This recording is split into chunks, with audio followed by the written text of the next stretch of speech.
Well, a part of me decided to do a video. I mean, I have cancer, and I've been battling cancer for a while now. And see, no hair. I drastically cut off my hair the day before yesterday. I mean, I had about like this part right here was like bald. Like you could say, basically my hairline receded all the way back. All the way back. And then I had the rest of my locks in like a ponytail hanging down, and I would wear like this black thing over my head or whatever scarf that that can cover it. And I've gotten to a point where it's just like, it's foolish. This is what it is. This is what I have to deal with. This is the reality of my world right now. I have my moments. I really do have my moments. And I can honestly say that I have learned a lot. A lot, a lot, a lot.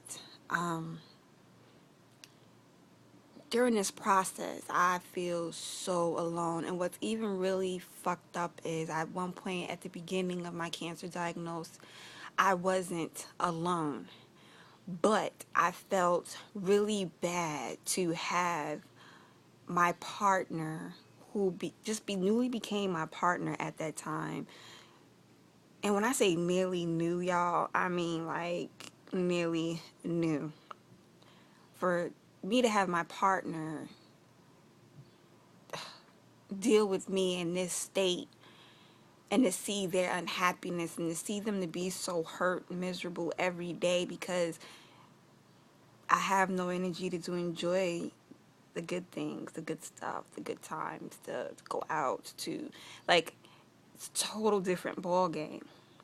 And I pushed my partner away because it hurt me more, and it made me more depressed, and it made me more emotional that I'm taking this person's life when they really need to be out there living and breathing.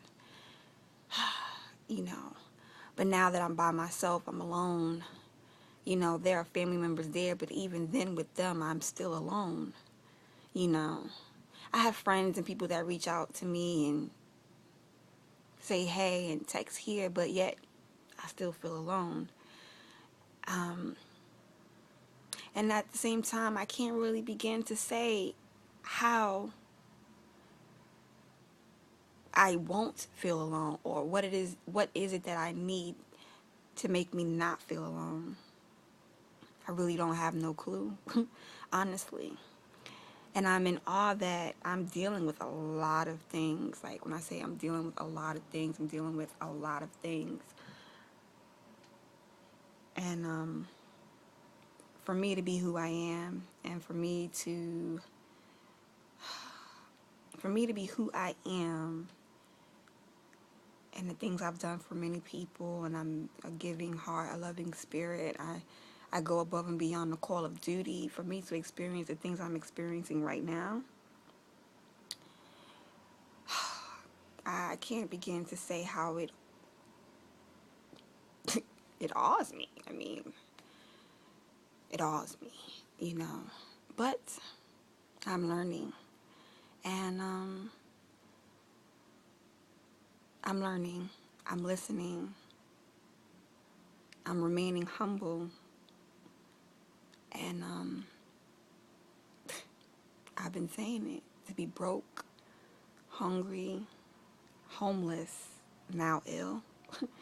You can't help. Well, I mean, for me, I have my days when you cry about so many of these things, you really can't cry no more. So you have to giggle and laugh at the reality of shit now. So, but for me to be all those things and had all those things done to me, and these are some like milestones in life that I guess for some of us we go and we deal with. I don't really know. I really can't say, but to go through all those things and still manage to move on to the next phase, and now I'm ill, I'm sick. It's just like, okay, cool, you know. But I'll do these video diaries every now and then, because there are young people out there who are dealing with cancer, and it's okay. And the type of cancer that some of us young people have to deal with, it's okay. There's nothing to be ashamed about or embarrassed about, and it's okay. And like they say, it gets better. It gets better. I'm sure it probably does. I mean, it does get better. I mean, but patience is definitely a virtue, and to be unconditional in all things that you do, and know that you've lived a right path before you've gotten to this point. you know there is a light at the end of the tunnel, and I know firsthand that sometimes it's hard to even believe or fathom that there is a light at the end of that tunnel. But we can't hurt so hard like we do and go through so much pain and inflict pain on others due to what we're feeling, that there's not a light at the end of that tunnel. So,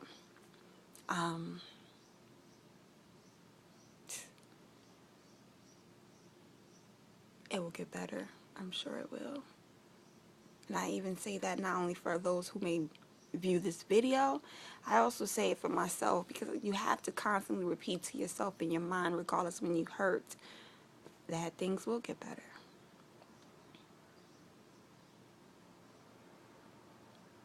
Hugs and kisses to those out there who are dealing with cancer. Hugs and kisses to those out there who feel alone while dealing with cancer. Hugs and kisses to those who don't feel alone but who are still dealing with cancer. And hugs and kisses and toys to our children who are out there dealing with cancer.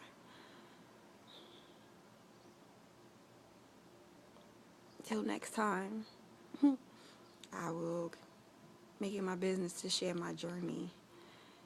I'm doing things differently this time, being diagnosed with cancer twice within a year. A year.